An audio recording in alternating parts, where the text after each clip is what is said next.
Welcome to DVC Alumni, where every story inspires the next. The Alumni podcast where you get to hear the inspiring stories and transformation that DVC has had to offer its alumni. And now, on with the episode. All right, and we are live. And today, this is a little bit of a different one for our alumni podcast. We have with us Eden Foley. She is the... Sorry, I use they, them pronouns. Okay. Yeah. Okay. They, them. Okay. Yeah. So we have Eden Foley. They are librarian here. Mm-hmm. Okay. So talk a little bit about like kind of how you got here. And then we're going to talk about the fabulous, what we're going to talk about. So. Yeah. The banned book display.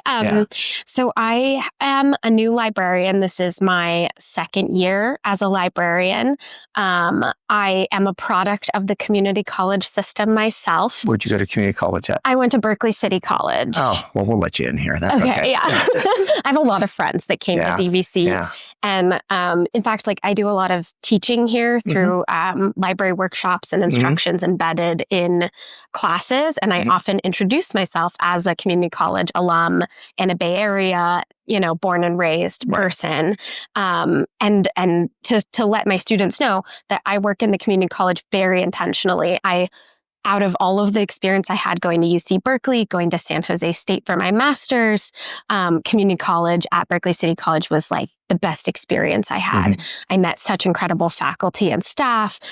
There's such a beautiful community that comes from such diverse backgrounds at the community college. So I'm a big, I love community college. Well, and I can say this for DVC is that we have such amazing staff or amazing faculty here, I should say, is that, I mean, they are some of them on, at least, if not better than some of the, Stanford and Berkeley and things like that. Because the thing is they come here to teach on purpose because they don't want to do research. They want to actually work with students. So how did you end up getting into, so let's talk a little bit about how in the world did you get into library? Because now everybody goes, it's like, I want to be a doctor, an engineer, a librarian. Yeah. This is actually a second career for me. Oh. I was in the, I worked as a medical assistant for 5 years. But I think deep down, I always wanted to work with books. A dream of mine as a child was to own my own bookstore. And when I was thinking about a career shift, one of the things that struck me was in the medical field, I had gotten into it to help people, but it was really actually so much more limited than I had expected it to be in the ways in which I could help and support people. And so when I was thinking about changing gears, I really wanted to work in libraries because I thought it was such an important community space and actually a really good space for being someone who's geared towards social justice and community support and engagement. So that's why I wanted to work in libraries. And it's an interesting bent because I think, especially in the digital age, is that the struggle is to keep that power of a library. I know growing up, we didn't have digital nothing, but it was like, I mean, I went to the library to do everything. It's like, and like we look up stuff like scary stories about the local, ghost lore and stuff like that about, and it was fun. But the other thing too, is it gave me that power of being able to know that there was a place I could go and I could look up anything. There was no Google. Yeah. Well, and what's interesting is, actually, I think nowadays with the information age and the expansion of the internet, there's actually more of a need for librarianship than ever before. Librarians are we're not just people who procure these community spaces, which in and of themselves are still so vital. Like the concept of a third space, a space that's not work or home, but is a community space that doesn't cost any money to be at, is so important still.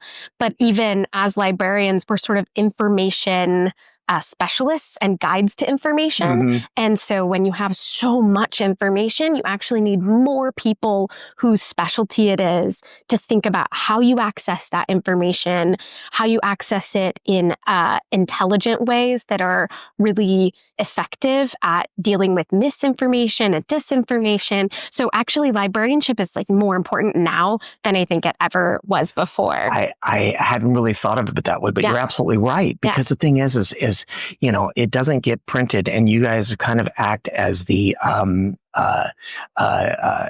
shepherds Yeah. and the stewards of information, actual information, as opposed to, it's like the man on the moon did this and that and all the other crazy stuff that's out there. So, and how have you found your time here at DVC? It's been amazing. Last year, I filled in for Emily Moss, the instruction librarian. I was her sabbatical coverage, so I worked full time, and I got to do somewhere around 80 library workshops out in the whole year. So I got to meet so many students, like you said, so many incredible faculty. I'm constantly impressed with how DVC really does. It pushes for student success and excellence, but is also really socially aware and really keeps in mind social justice and all of these important questions of equity and whatnot. Right. So I've loved it. So you said we're kind of off the rails a little bit. Yeah. Actually, that's what I love about doing this. It's like we get to talk about. So tell me, what in the world does a library workshop look like, or a library? Yeah. Please do tell me. Yeah. So it's kind of a more recent trend in librarianship to really focus, when we do a workshop, not on just teaching how to use a particular library tool like a database, but to really teach it as information literacy. So like I was saying, we live in this information age, and being able to access and utilize information in a really smart way, in a way that is really useful for students, is kind of our focus and how we're reorienting. So an information literacy workshop might include something like, we learn about strategies for avoiding disinformation and misinformation. It might include things like learning about authority. What is authority? How do we consider authority when it comes to resources that we access? How do we make sure we hear all voices? And when you're talking about authority, you're talking about we're not talking about down with the man. We're talking about specifically subject matter experts and things of that nature, correct? Yeah. Well, when I teach a workshop on authority, I ask, what does it mean to you? And we have them complicated. So it's really not just like showing you how to use a database, but we try to teach in a way that really looks more expansively at information. So I have a dumb question, just because this is like, I'm thinking about when I was a kid and going to it's like the Dewey Decimal System. We had to know how to work with that, look it up in the little cards. And I don't see any card library, little card things here, which is sure a great relief for you guys. But, is that even a part of it? Does the Dewey Decimal System still get used? For those that don't know, here, move over this way a little bit. So for those that don't know, the Dewey Decimal System is how us old people used to look up books. Well, Dewey Decimal is still used, but it's mostly used in school libraries and I believe some public libraries. In college libraries, we use the Library of Congress classification system. And actually, teaching that to students, like often students come in here and they don't know how to find a book necessarily. And you can look it up in our catalog. You find this call number and then you kind of search amongst the stacks to find it. So that's half the fun. I don't know. I was a big, I love just kind of getting lost off into the, oh my goodness, look at this. This is so much fun. And walk out with like 12 books and I was only looking for a more magazine article. Yeah. Well, and one thing we're trying to do, we're doing a lot of shifting in the library. We just rewrote our mission, vision, values. So we're really focused on being student-centered, on equity, on collaboration. And one of the things we want to do is create a more browsable library. So we're getting soon these like kind of more bookstore-esque displays where you can have like a subject and go browse that subject.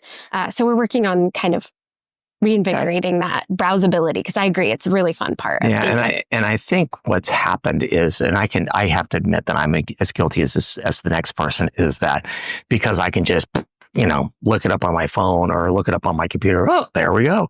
Yeah. Whereas again, now I'm thinking, now I'm going to have to come in and like go and browse the library. But half the fun is that finding the books around the one that you were looking at. Oh my gosh, this is like 12 by the same author. It's like, oh, didn't even know about that one. And then all of a sudden you're down some rabbit hole, but it's always a fun one.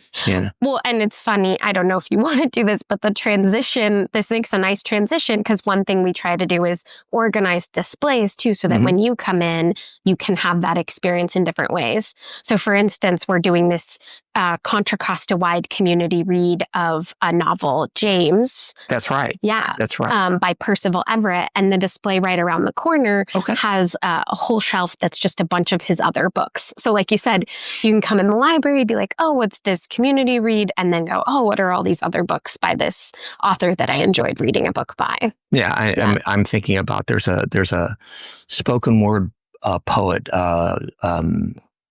Oh my gosh, his name escapes me. And I actually got onto him because I heard him do a take of it was a Robert Johnson song, and he did a particular song. I thought he wrote it, it's like, oh, he's a poet. Then all of a sudden I started discovering all this other stuff, and I'm like, oh my goodness. So that is the power of YouTube in that respect. But to your point is now you have this display of all these things that the author's written, and it's like, oh my goodness. Yeah. And I did see that. We're going to go around and we're going to talk about that for a minute. Right. So, and I'll figure out how to splice that in. My editing skills are getting better. So, so the main reason that I remember you sent out a thing last week, and it was for National Book Ban Week, which, okay, I read it, and the first thing I'm thinking, are we nationally trying to ban books, or what's the deal? So I have my own take on that, which, it's like, I mean, I've read books I didn't like for a variety of reasons, but I didn't feel the need to, sit out in the middle of the road and burn it or anything like that. Yeah. But let's talk about a little bit about like kind of, first of all, like book bans in general, like where are we going with that? Yeah. This took a dark turn, didn't it? So, I know, and the display kind of looks dark. Yeah, well, we'll kind of get to that in a moment. But talk a little bit about kind of like what the impetus was that, and kind of what brought that forward for you. Yeah, so just a little bit of background. National Banned Books Week. It's not about banning books, but it's about but it is a confusion for many people. It's really about highlighting the reality of the attempt to censor and ban access to certain types of books and titles. So it was established in 1982 in response to a surge of attempts to censor and ban certain titles and texts in libraries. And so one of the things that spurred our library this year to really want to highlight this is that we're currently facing a new onslaught of book bans. So since like 2021, we've seen a huge spike in different groups. I think it's over 70% of the attempts to censor or ban books are by political figures or school boards or administrators or particular groups that have a political goal in mind towards this. Very few are by actual like parents or concerned community members. So we are trying to bring light to this and actually challenge the banning and challenging of books. So, and I know that and I'll give you a chance to talk about this in a minute, but I just want to say what caught my attention on was one, it was the banned books, what are we trying to do? Yeah. But the other part of it too was some of the titles on it were like Fahrenheit 451, which I mean, that was a brilliant book that I read back, decades ago. And there was, 1984, which, I mean, that definitely has some, Animal Farm was another one, which these are political statements at a time when, now it's just like, and there were some other ones. And I looked at a list, and we'll talk about your list in a moment, but I just kind of was like interested, it's like, what's the most banned? I Googled it. So yes, Google is good for some stuff. Yeah, definitely. But the most banned book in the United States was A Clockwork Orange, which I thought was absolutely just amazing. And then there was Breathless, Sold, which actually looks like a really interesting book. Yeah. Very, very dark. And for those that don't know, that's about a young lady who gets, at 13 years old, gets sold into slavery, we'll just say, keep it the PG version. And there's a few others that are, LGBTQ. There was, here we go. This is one last night at the Telegraph Club, which was set in 1954, which would explain why it was probably somewhat controversial, but, but then it goes on. There was one, what was the one that I brought up that you said, oh my gosh, Wicked was one. I was surprised by that. Yeah. It's like, wait, I thought that was the fun one where Disney was, it's like, how come that was? And then Well, to be fair, I haven't read Wicked myself, but the people I know that have read it say that it's even more, has more political themes and undertones than in the book, than in the play or the movie. Well, yeah, but see, the thing is all the Wizard of Oz books were very political. Mm-hmm. And I think a lot of people don't, because they see Dorothy and the MGM version of it. It's Right. like, and then they see the kind of the sanitized version. They don't realize what a political statement it was. But what was the book that I said? There was one that you said was the most... Oh, All Boys Aren't Blue. I think is the most banned book of last year. Okay. With almost, I think it's 39 attempts at banning or challenging the book. Any particular state leading the way? Oh, God.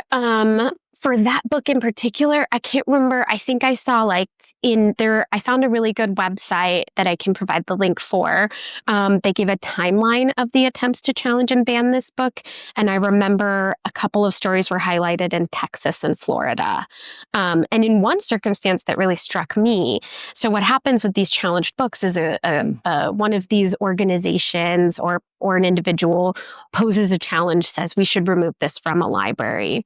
And then usually you have a process that the library goes through or the school district or the board, and then they rule on it. And in one of the circumstances, the review process determined that it wouldn't be removed from shelves, and one school administrator was able to pull it permanently from shelves, even following that determination. This particular book, Not All Boys Were Blue. Yeah, Not All Boys. I believe that's the full title. Okay. Yeah. Well, I know, and I read that. Sorry, I jumped ahead. All Boys Aren't Blue for the accurate. And I remember seeing that on the list, and I was like kind of going, hey, and I guess it's because it's kind of a coming of age story about boys kind of basically finding out that they're gay and kind of exploring that, which can be, being a teenager is brutal enough. And then you add on top of that, it's like, because teens are always so kind to each other. Mm-hmm. By the way, that was sarcasm, in case anybody noticed. But and it can be a brutal environment to grow up in. And then on top of that, you get, whether, especially in certain communities, they're not going to be very accepting of that. So, let's talk about, so this is what kind of caught my eye too, because I came in here and I snuck in here last week when I was trying to load. So you have some books here that you, here, we'll go like this. There we go. That way you get to be in the site. So you what I thought was interesting is you wrapped them up, caution, banned book. And that was kind of fun. Yeah. Do you have like a list that I can publish that shows which the books that you have wrapped up, and I can drop it in the comments? But sure, yeah, I can do that. I would challenge people to come in and unwrap a book. Oh, okay. So the idea for this display came from the American Library Association. It's essentially our librarians' professional organization nationwide, and they had a few book display ideas. And this is sort of a popular in a lot of college libraries concept is a blind date with a book. You get I like it. You get some information about the book from the outside, and then you get to pick it up and unwrap it and see what you picked. So what I did for these is I gave the reasons on the outside for why this book has been challenged or banned. And then I also wanted to include a little more information. Some of these are graphic novels, and that's not my style of book. So I wanted to have some information. So I have the genre or a genre or two on there too, so that you have an idea of what you're picking. But the idea is pick a book based on its banned, the reasons it was banned. Yeah, I think what we'll do is we'll drop just a note, these are some of the books, and then the invitation to come in, because I like that idea, date with a banned book. Yeah. Kind of you could even have a little cubicle they could come in sneak in there so nobody sees them.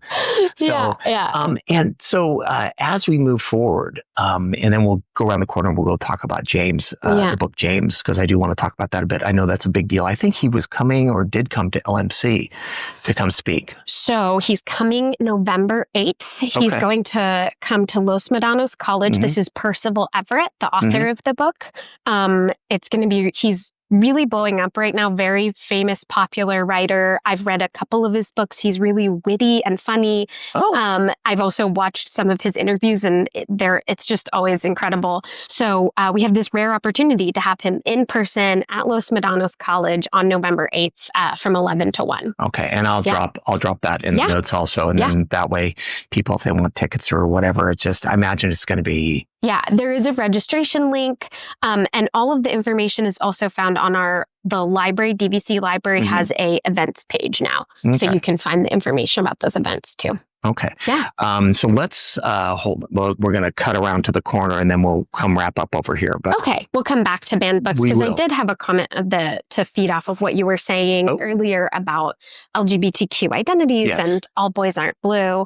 To me, this is a really important topic. You can see on the top 10 books that were banned in the last year, the majority of them were attempted to be banned because of LGBTQ plus content, particularly conversations about gender identity, queerness, transness. And I am non-binary and queer. And as a young person, I really didn't have so much community at first. And coming into a library and running into books that acknowledged certain identities blew my mind and really created a space for me to find my identity and find community. So I really want to make sure that those stories are available to students, not so they have to seek them out, but they can find them, run into them at the library. And that's why it's so important. And actually, that's a really good segue because this was how I was going to wrap, but we're not wrapping. We're not wrapping things. All right. Well, so this is, and again, for me, there's many things that, it's like I don't care about. One of the things I care about the most is that people can think that it's okay to ban books. Right. And the reason is that I think for me, it's just like, the First Amendment was the First Amendment for a reason. Yeah. It wasn't like,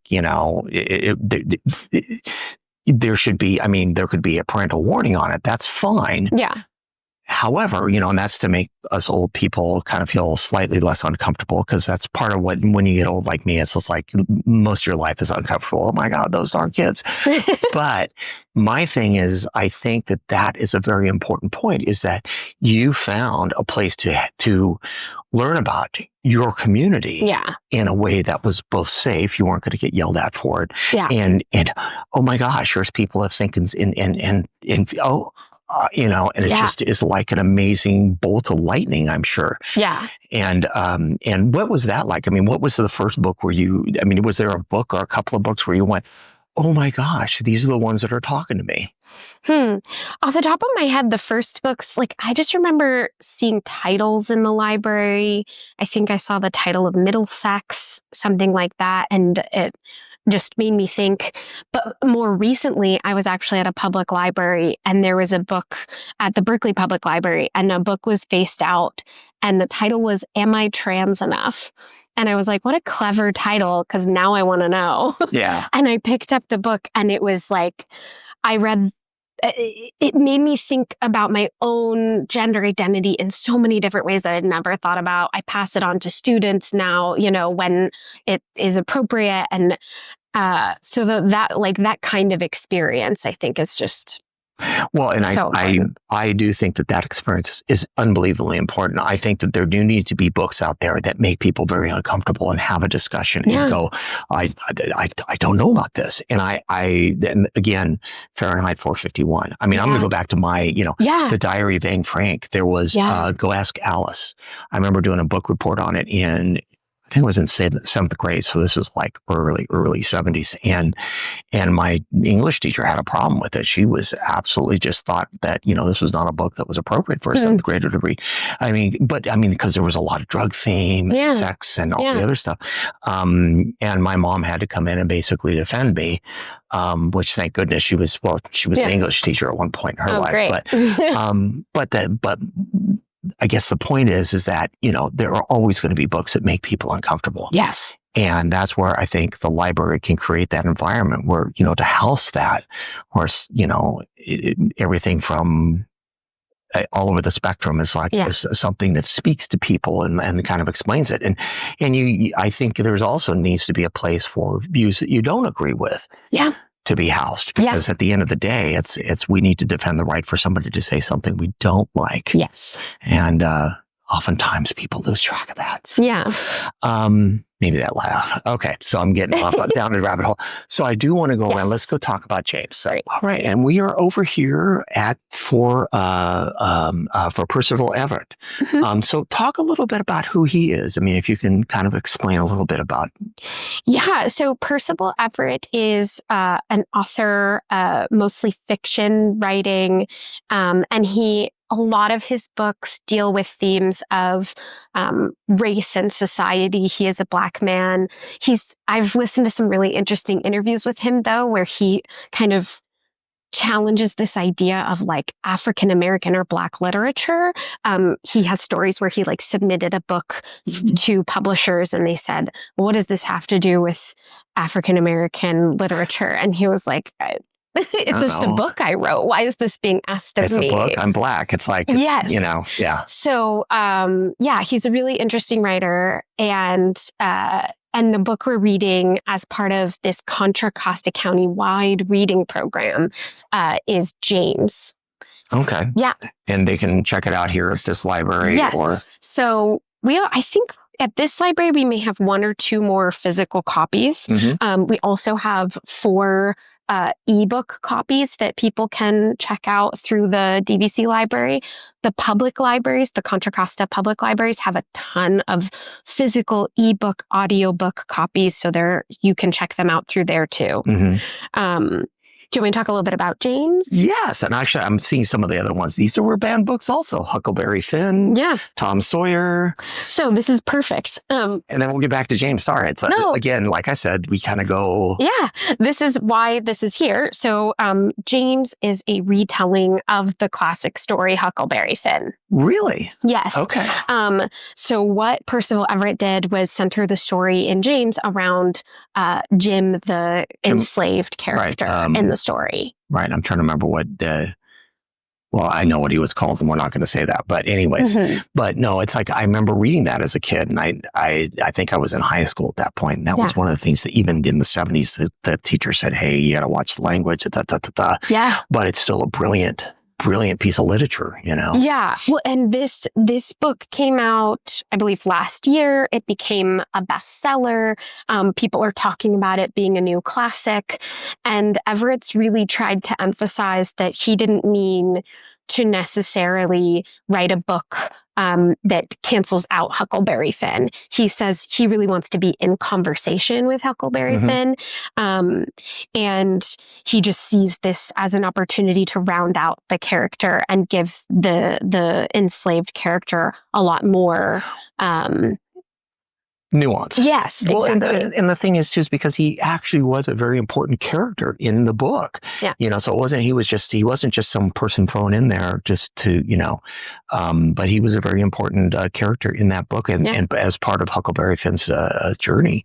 And now you've convinced me. I'll probably go out and buy it just to give him a couple nickels. Yeah. But that sounds like really good. But I think, so we have a couple others down here, which I think are very interesting. Yeah. And then we'll get back. So Much Blue.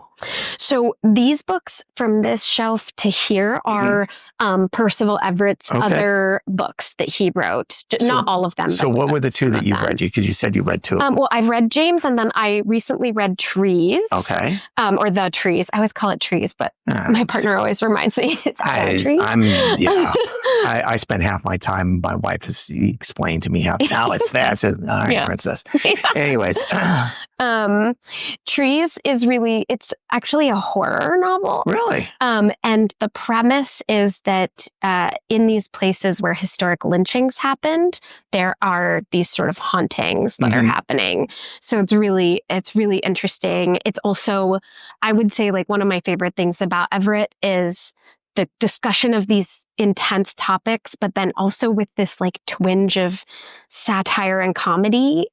So he's really clever. It's like very witty, all of the way he tells these stories. I'm going to have to check that out because the thing is again, I think that comedy and satire especially can be a really good way to explore very uncomfortable pieces of our history, you Yeah. know, and it's one of those things where I think that we often lose sight of that. I think sometimes comedy is really a way to take your power back too. When Mm-hmm. you're in an oppressed, when you're part of oppressed minority or identity, making fun, teasing a little bit can be a good way to reclaim some of your power. Well, and the jester was always the one that was able to make fun of the king if they were good at it. If they were really good at it, then they got to keep their head through the entire thing. So not to say I'm advocating for that. Oh, one other book to highlight in this is Erasure. I actually haven't read the novel, but it's the novel is what the movie American Fiction is based on. Oh. This was a major motion picture that came out in 2023. Okay. And the premise is, people have said they think it's kind of based on Percival Everett's own experience, because it's a writer in the story who is being told that his writing isn't quote unquote black enough. I saw the very beginning of it, and I never got a chance to finish it just because, you know, we get a million other things on Netflix and stuff.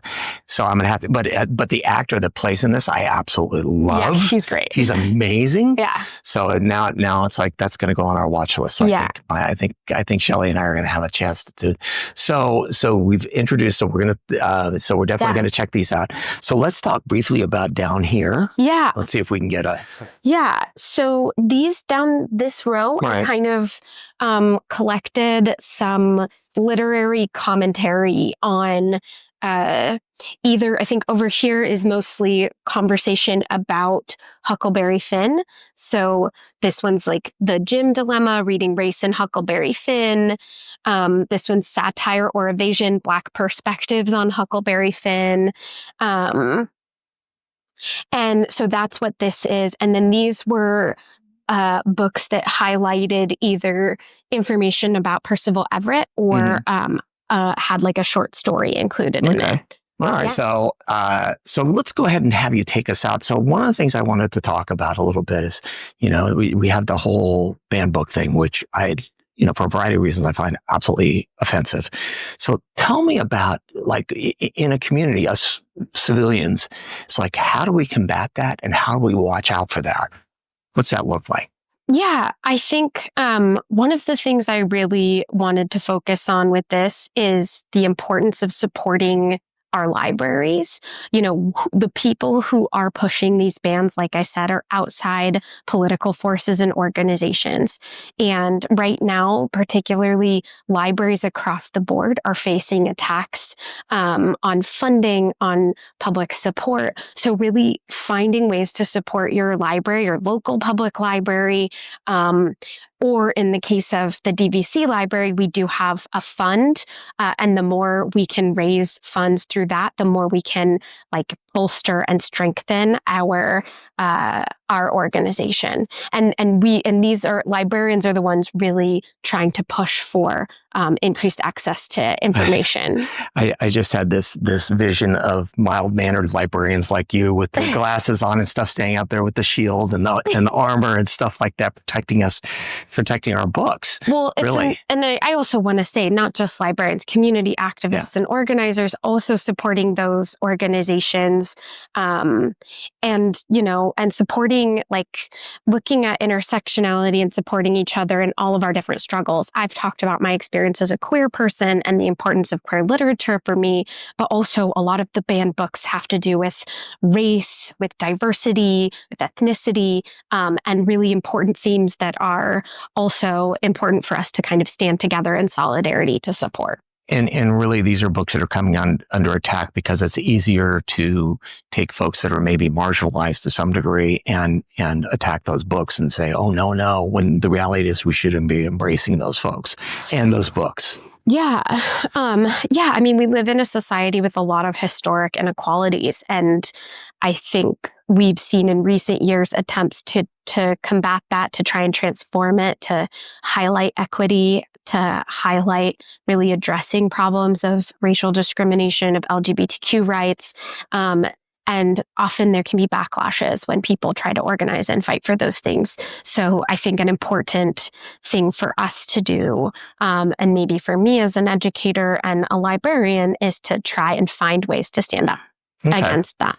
So if anybody wants to, find out, we'll have notes on the banned books and we'll figure out some clever way to get people involved in that, because that's cool. We'll also have some notes on how to come to the talk by Percival Everett.